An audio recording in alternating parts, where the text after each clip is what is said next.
Hi guys, it's Yvonne from GingerChickRehab. I am so glad to have you back checking out what we are up to today. So in today's video, we are tag teaming, me and Chris, are tag teaming some, we were contacted by somebody that owns a storage unit, and they had one that through an estate was just left and just given. The family members took whatever they wanted and they didn't want anything else. So he was so kind to contact Chris and said, hey, is there any of these furniture pieces that you would like? So this is what today's video is all about. We are taking 3 of these pieces and we are making them over, transforming them. They're a little bit on the older, needy, little been in a storage unit for quite a few years, so they definitely needed a clean job and a lot of updating, but I hope that we can do them justice. So follow us along as we work on these 3 pieces.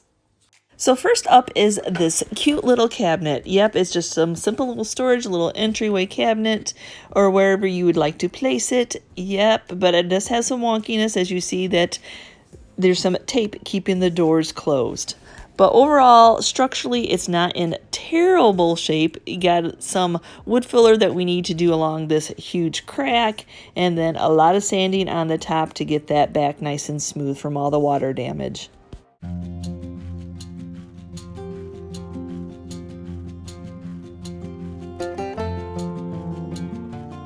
Knobs are something that can be easily changed out, but I sure did like the keyhole feature on this drawer. That's one way to keep the doors closed, by adding some tape. So yep, now he's just going to remove that tape and start getting it cleaned up just using some Superclean. It's been sitting in this storage unit, we think, for a very long time, so who knows if it was put away clean or dirty to begin with, but you definitely want to get your item all nice and cleaned, get any residue, any buildup, any cleaning, just anything, yeah, that was on there nice and cleaned off. And then removing the contact paper sometimes is an easy job, and sometimes it's not so easy. So this one's going to be one of those that, nope, I'm not going to be that easy. You're going to have to really work me to get me out. But you definitely, if it needs replacing, replace it with a fresh liner, or if it is in good shape, leave it as is. And of course, this is one of those pieces that has a flat head. So to the screwdrivers he goes to find which one will fit to remove the hinges.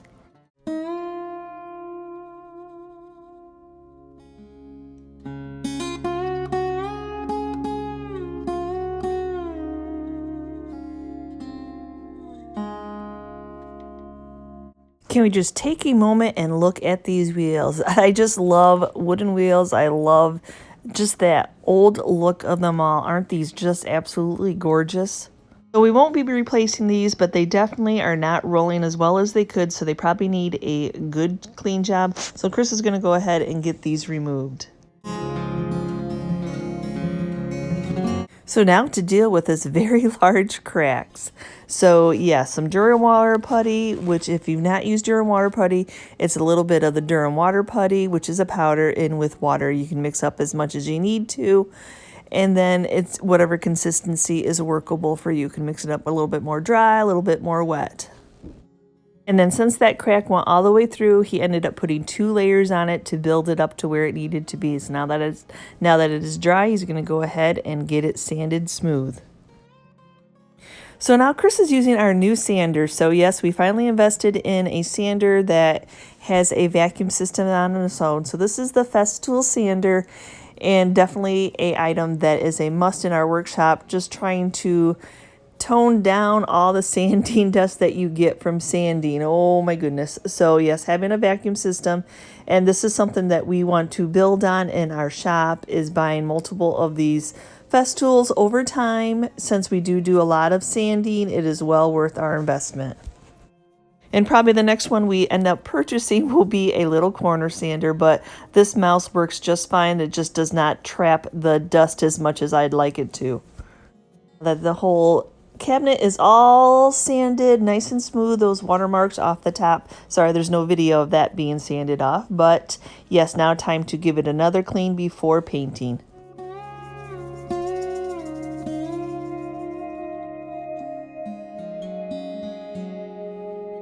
comes to pieces like this, I absolutely love the detail of the back. I know it's something that's against the wall that you don't see, but just emphasizing it with just taking the time to tape off those little edges just means a lot. And then along with just making those clean lines in the inside, especially at this bottom part that is smooth and level, just a little bit of Dollar Tree masking tape will just protect that inner. Because of all the damage on this piece, we're just going to go ahead and do black, just that. Ready to use black onyx, our go-to paint since the test of time. Yes, love this color of black.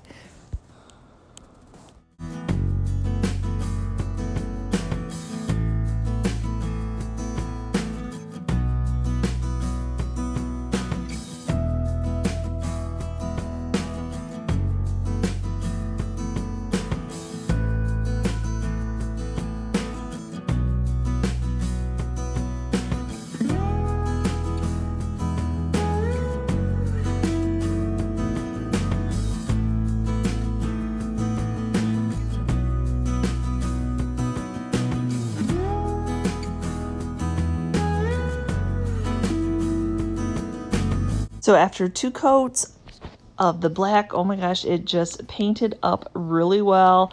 That spending the time to sand it evenly just gave you that nice smooth finish. So now for this one, it was just your, you know, just a little entry dresser, chest of drawers, table, whatever you want to call it. And that black and that decoupage paper.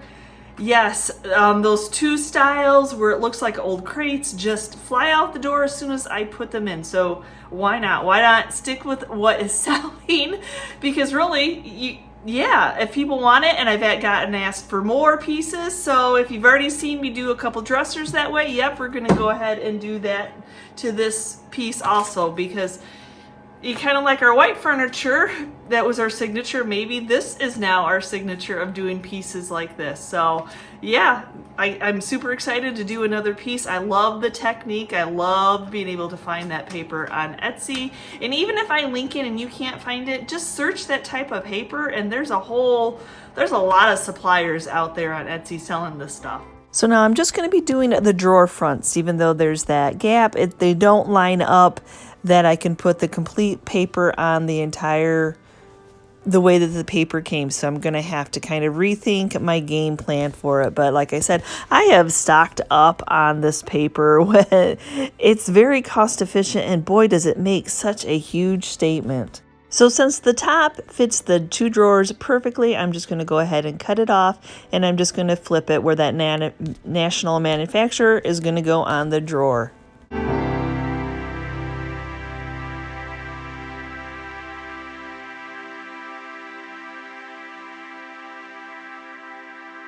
To glue this down, I just always go for my polyacrylic, so just a thin layer underneath. Now when it comes to these 2 matching drawers, I'm going to butt them up, keep them lined up. I'm going to attach the paper as the full sheet and let it dry before I'm cutting it. That way I can make sure that I'm staying nice and level. The seams are all good. I just need to glue it down. Now I like to get it in place, make sure it's where I want it to be, and then fold over half and start gluing down 1/2 at a time.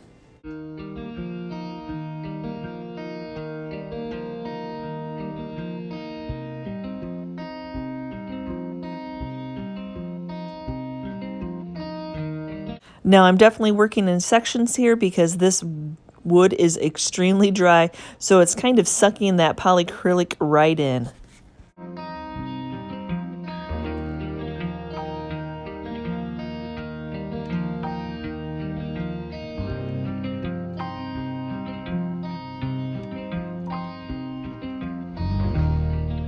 On this drawer front, it has that keyhole, and then where the paper was lined up for the manufacturer, I know where the center point is. So that's why I know some people iron these. That's why I leave them. I don't mind wrinkles at all. I think it gives it a lot of character, just the way that I finish it up. So now it is a wee bit over what the drawer is, so I'm just deciding where I need to move it a little bit. Some of those capital letters are a little bit bigger, and I can take away a little bit of that lettering and you still understand what it is saying.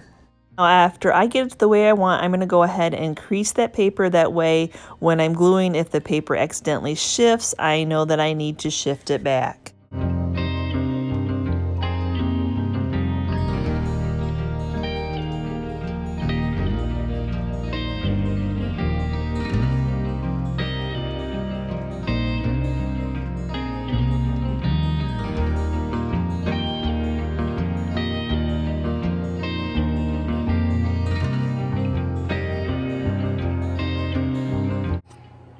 So we're gonna go ahead and seal this black in. That's gonna make it so this black stays that matte that I'm looking for, that I'm able to sand it and distress it the way that I want. Even though it doesn't have a lot of details, just distressing, making these sharp corners look aged, but I need to seal it in, and my go-to is usually just spray into some polyacrylic. That way there's no brush marks, it's on there, and you're good to go. So I usually do a couple coats, that way I make sure that I have hit all the spots.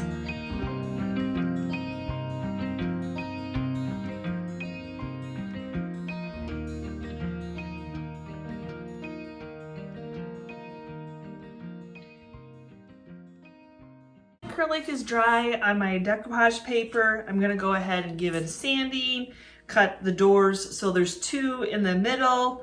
That's why I kind of matched it up on that line. If you're wondering why I didn't put any sealant, any top coat on the top of it, because I wanted to be able to stain it and distress it a little bit, make it look like it's aged over time, that it's been wearing off. So I only do the layer of the top coat on the bottom to glue it onto my pieces of boards. So yep, now we're gonna go ahead and take the little Black & Decker mouse sander. I can control that a little bit better than the powerful sanders. So I'm just gonna go along those edges, cut that middle, and make sure that we have where it needs to be.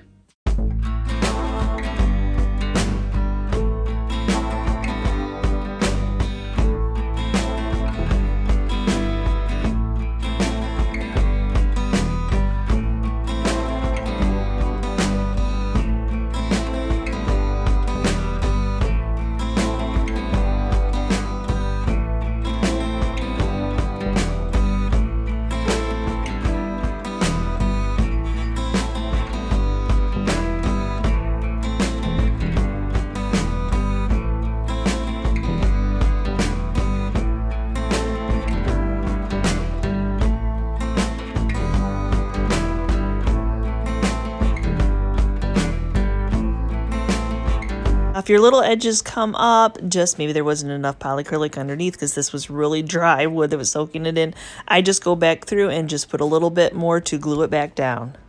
And then now to finish these off, I'm going to go ahead and have, yep, just straight Waverly antiquing wax. And I always link the FolkArt brand in my Amazon store because that is very close. But I'm still able to get my Waverly products at my local Walmart. So, and I'm still working on my stash, guys. But so now I'm just going to go in. I'm not doing any black around the edges on this piece. We've got that whole black trim that's on the cabinet itself. So all I'm doing is very just gingerly going in on those corners, letting it hit that paper where you can see the white of the paper. And then I'm going to just go down on the edges of the drawer itself and give it just that little bit of aged, making it all blend.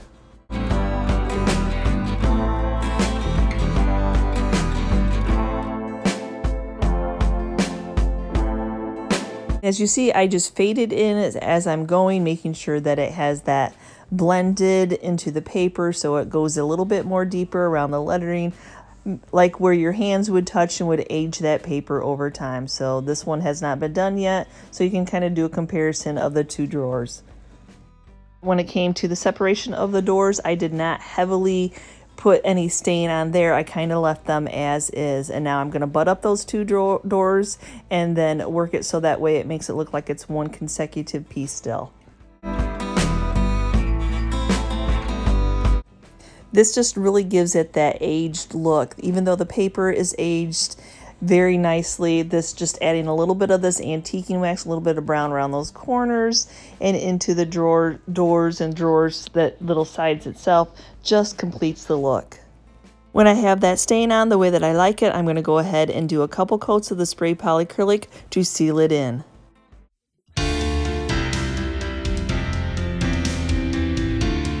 Now, since we're not reusing the knobs that came with it, I had to go into our stash and try to find some knobs.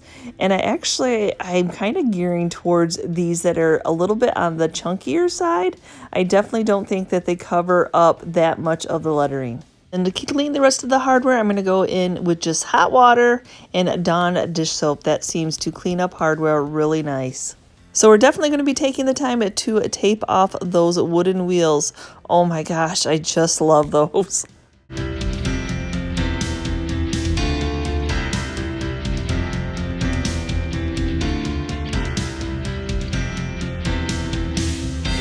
Now that they're taped up, giving them a new coat of paint. So Rust-Oleum paint primer in the flat black.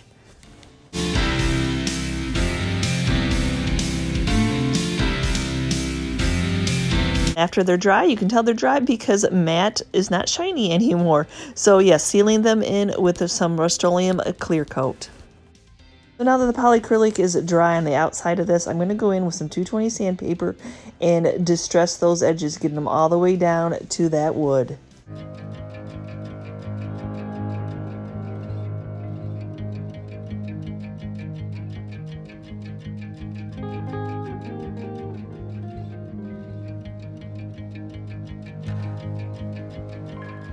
Then I took some steel wool, fine grit steel wool, over the rest of the entire piece because I'm going to be using some antiquing wax, and I wanted to be able to open up that polyacrylic so that the antiquing wax is not just sitting on top and getting absorbed in.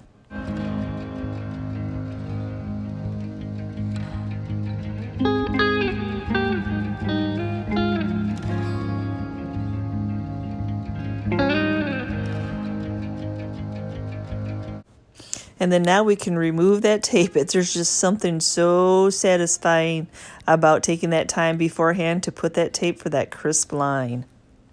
It's definitely the little things that matter, like taping off these wheels. Oh my gosh, that black just makes them pop even more. So now we can go ahead and get this all put back together. Yes, those knobs turned out great. That little keyhole, oh my goodness. And yeah, I just absolutely love that it's not taking up too much of the space, and just painting a new coat of paint on those hinges. And then Chris added some of these magnetic closures so you don't have to use tape to keep your doors closed. And after putting the wheels back on, a little shot of silicone to help these move more freely.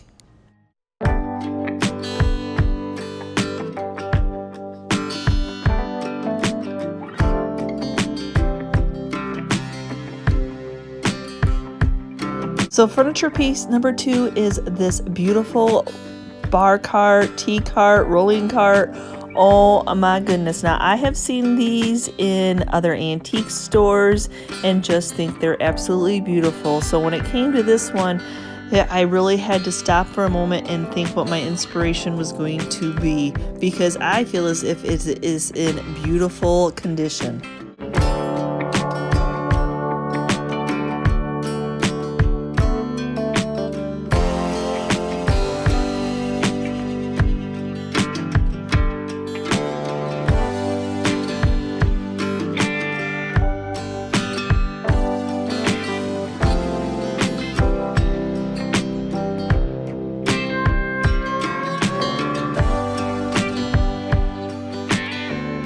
So Chris is just going to start with the same old of just getting it cleaned up, some Superclean in some hot water, and getting this piece cleaned up.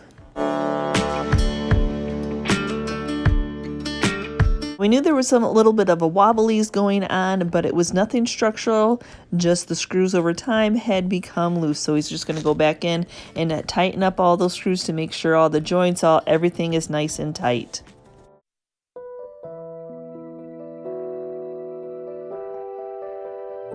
So now as I'm trying to come up with an idea for this tea cart, now it is in great shape. It's beautiful once we got it all cleaned up. But the problem is I feel like I need to do a little something, maybe just to the top. I don't know how y'all feel about that. But there's a antique store that we just visited, and I saw 3 of these that were for sale and had their dates on them. They've been sitting there for a while. So I know if I were going to resell this, it's going to have to do a little something to make it pop. I love the wood. I don't want to mess with it.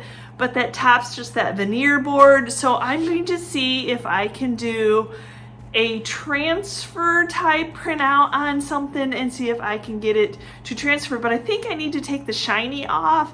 So I'm going to go ahead and try to sand it a little bit and give it something for that transfer to grab onto and then seal it up. So we'll see how this one turns out. Here's my idea. So I went to Graphics Fairy. I found this tea, coffee, kind of went with the whole little theme of the tea cart. And so I'm like, okay, it's 3 pieces of paper. Okay, so let's take a moment. That was my idea. I'm going to go in with some 220 sandpaper and just ever so gingerly just open up the surface. I definitely don't want to take much off. I just want to get that shiny. So when I transfer over to the image, over to this piece, I need it to be able to grab onto something, but I definitely don't want to take hardly any of that off, just the top coat. So I'm not even hardly pushing down on the sander by any means. So I have tried printing on freezer paper before, and it's never worked out with my printer, but now I have a new printer, so I'm going to give it a try. So when I'm looking on Pinterest at how to do this, they said to go ahead and do some spray adhesive on copier paper, and then it should stick. Now my first piece I was like, oh, I put too much spray adhesive on, so let's try this again. So a little bit less spray adhesive, and then I did end up taping using just a little bit of Scotch tape on the edges before cutting it to fit the size of the copier paper to make sure that my corners were going to be staying down. This is actually my first time finding an image that I wanted on Graphics Fair. I was so excited. So I love that she has the reverse also. So I just downloaded it to my computer and then went ahead and put it into my Excel program so I could size it the appropriate size that I want. So of course I would like to have done it bigger, but I'm trying to be, so I'm only doing 3 papers to have to try to line up and match up this whole, yeah, one's going to be, would have been much easier, but oh no, let me try my first time of doing this, it being more complicated. So we centered it so that each side kind of had the same amount of extra on each side of the paper. So now Chris helped me. This was a tag team effort. This whole project was the tag team effort of measuring what the first image in the middle was and then what off to the side where we needed to set the paper. That's why I printed them out on regular copier paper first. People who have not printed out on freezer paper, when you're gluing that down, you keep that shiny side up because that is what your printer is going to be printing on. So when you take it out of the printer, you need to do 1 paper at a time because that ink is going to be wet. So that's why it was very critical for us to spend the time measuring where we needed each one of these papers to be laid as they were coming out of the printer. Then we selected, because the printer would have wanted to print it in a different order, but we wanted the centerpiece to print out first. So now I just got to get committed and get that first piece down. Now my ink is all wet. This is printed on the freezer paper now. It worked out just fine. And so now I'm just with a little hope and a prayer that this turns out. I did stick a couple pieces of masking tape because I have a trust issues that it's going to be moving around on me as I'm trying to rub it on.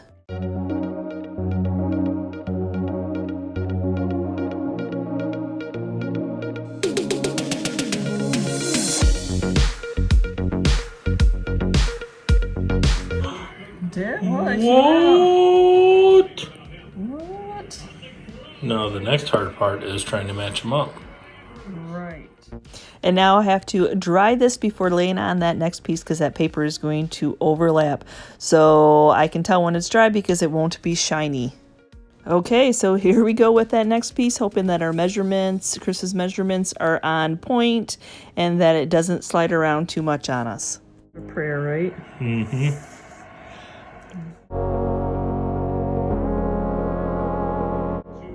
Did it do it? Holy shit. Not terrible. It's a little off, but not. I guess you might have to crop that, what I just said. Oh! Sorry, I felt like I had to not crop that and leave that in because we have never done this before, and he was so kind to even drag this tea cart into the house because I'm like, how am I going to get this wet inked wax paper out into our shop area? So yes, I was surprised. It may be slightly off just a little bit, but I'm very happy with the results. Sometimes you just leave that perfectly imperfect and leave it good enough alone. And then I did have this little space around the T that I just took a Q-tip and some rubbing alcohol to get that extra that was just a little too off. Yep, the F's a little bit off, the N's a little bit off, but wasn't even back in the day when they were stamping on older things. It wasn't perfect either. So now Chris dragged it back out into our workshop so I could do some few coats of the sprayed acrylic Yes, I absolutely love how it turned out. It just gives it a little something something. And I do know people in my area love writing on things. So just we'll see how this sells.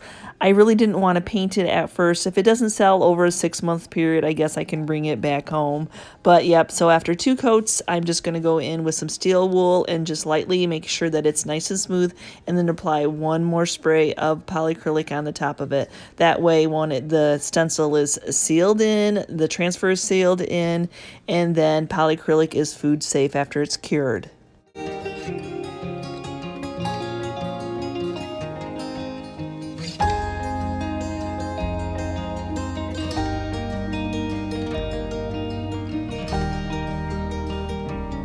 So next up is this rolling cart cutting block. It's not really butcher block, but it's a cutting board on the top of it. It's on rails, it's extra storage, it's extra workspace, so definitely did not want to pass this up. But as you can see, it is in a little bit worse for wear shape. Lots of water damage here.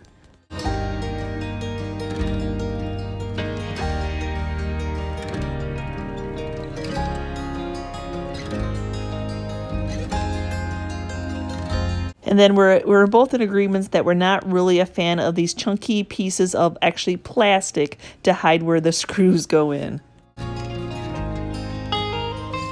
And then luckily, after getting it onto the work table to assess how we can take it apart, yep, that cutting board can come off that top.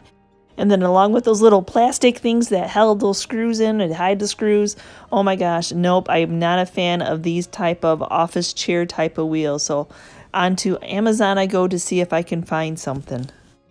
And now Chris is going to go ahead and give this a good cleaning also. Remember, it's been sitting in the storage unit for who knows how long and probably wasn't cleaned before it was even put into the storage unit. And now he's just going to go ahead and start taking it apart. It's got some nice solid hardware holding that cutting board in place very well. A few of these slats on the bottom are loose, so he's just going to go ahead and with his brad nailer and tighten those back up.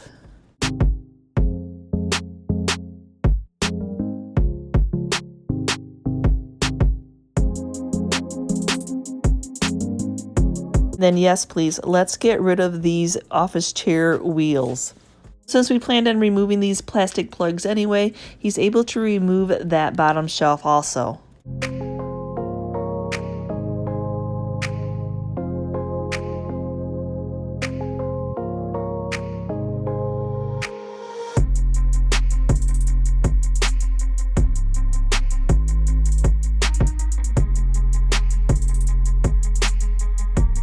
Now after getting all those plugs removed and screwing it back, making sure that all the screws were nice and tight, he's just going to go in with the Durham water putty and fill up those holes so you don't have those plastic plugs on this piece.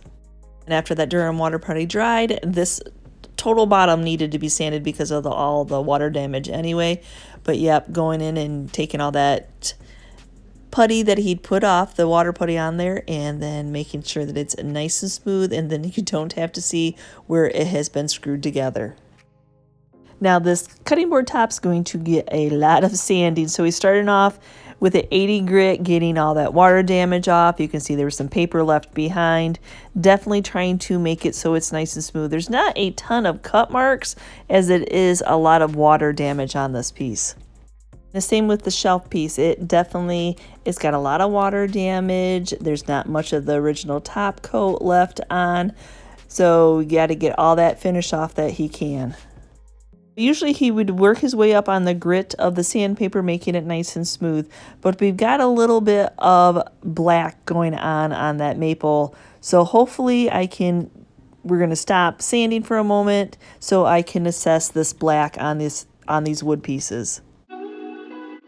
But there's no worries about any black on the base of this because we're going to be painting it black. So after getting that all sanded nice and smooth, he's just going to go in with that same black onyx just on this base frame of this, I'm not sure, let's call it a rolling cart, a movable island.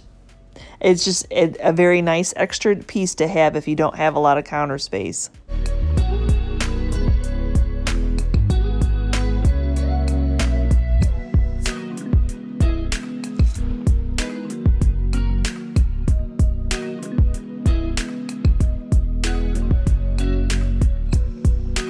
Then after he applied 2 coats of paint, it is ready for some polyacrylic to seal that paint in. Now I'm not going to be distressing this piece, so I want to give it a good coating of polyacrylic.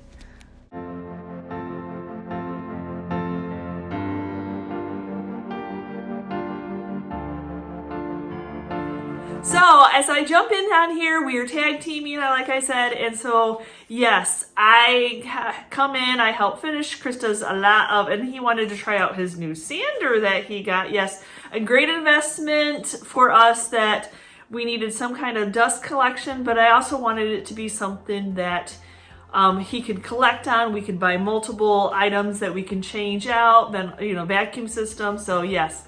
Love that, yep, he got to use the new sander for the first time. And so, yeah. So now I'm working on the butcher block. The butcher block had some water damage that is more than what a sander can do. We won't have anything left. So I'm going to try the bleach technique where I'm going to pour bleach on that water damage, which is a black in color, because I really want, this is beautiful, beautiful piece of wood. Yeah, so let's see what it does, and hopefully it can work that black out of that nice light maple and make it pop again.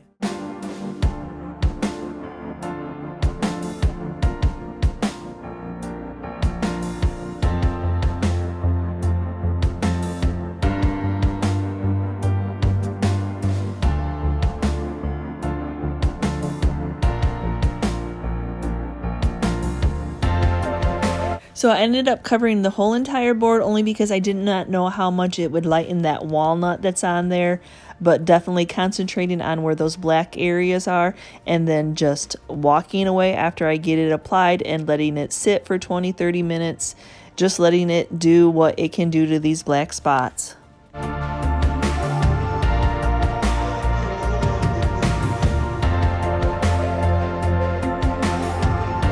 After 30 minutes, it did a really good job, but I'm going to go in with a little bit more of the bleach and a little 220 sandpaper just in those areas of that maple, trying to just make sure that I'm really getting it off before sanding it, because I don't want to have to re-wet it again.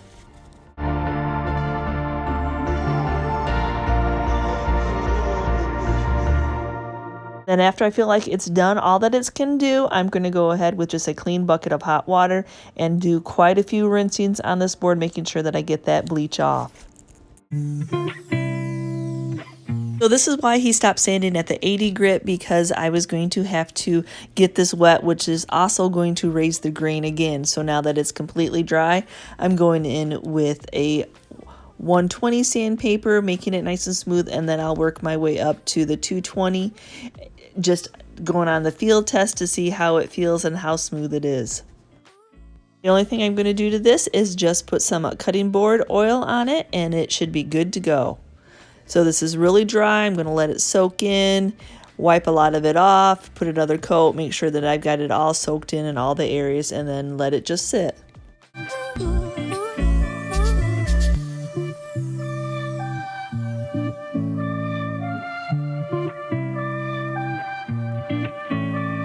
Now for this bottom shelf, I'm just going to leave that natural color. It coordinates enough with that maple, but it is very dry, especially after getting it bleached. So yep, all those spots on that one did not come out as nice as they did on the cutting board, so it's just going to be character. So yep, I'm just going in with quite a few. I actually did 5 coats on this of the polyacrylic because the first couple, 3, just absorbed right into the wood. And definitely spraying the polyacrylic is a little bit easier with all those slats. So now it's time to put the pieces all together. Oh my gosh, that dark black, that natural wood of the shelf. Oh, be still my heart. And since he got rid of the outer screws, that he's just going to be countersinking some new screws in to keep this nice and tight.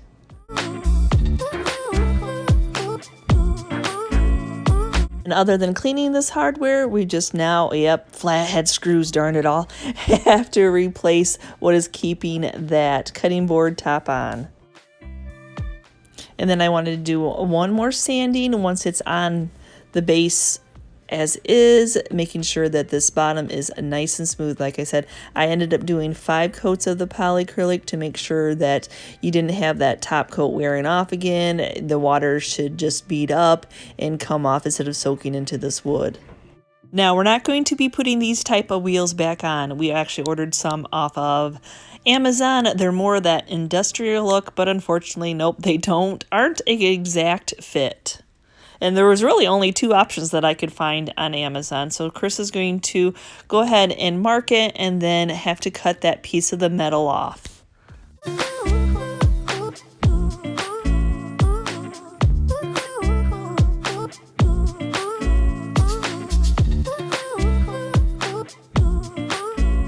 And now on the saw that he's using, this saw blade is used for cutting metal. That's why it is cutting through it.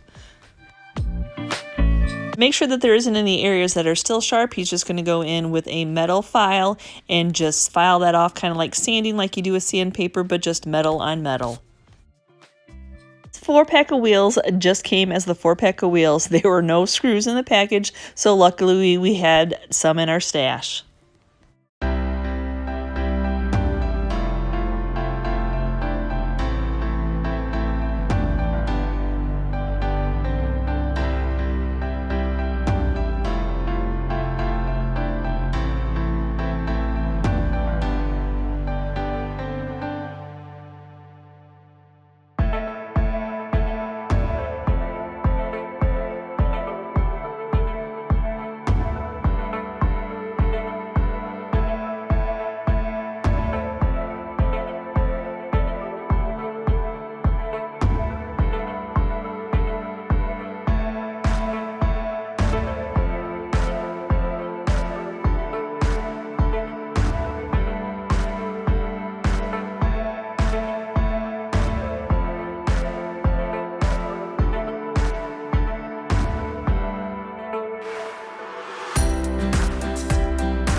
So thank you for watching today's video. I hope that you enjoyed it. It was fun getting to go to a storage unit, checking out things that were left abandoned, left unwanted, and being able to bring them home and make them over.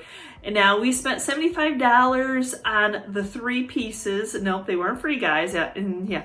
So I'm just letting you know that, but I have to check some prices yet. Like the little cabinet, I kind of know where I may be on that price, but the other 2 items, there's something I've never sold before, so I want to probably price check if anybody in our antique mall in our area sells something like this. So that's how I try to sell in our area, is being competitive, staying in with the current prices of what everybody else is selling that is similar. So thanks for watching today's video, guys, and as always, thank you for being a part of our YouTube family. And if you're new and checking out our content for the first time and you liked what you saw, please hit that subscription button along with the notification bell so you know when we've uploaded a new video. And we will see you next time, guys, and you can see what we're up to. Bye.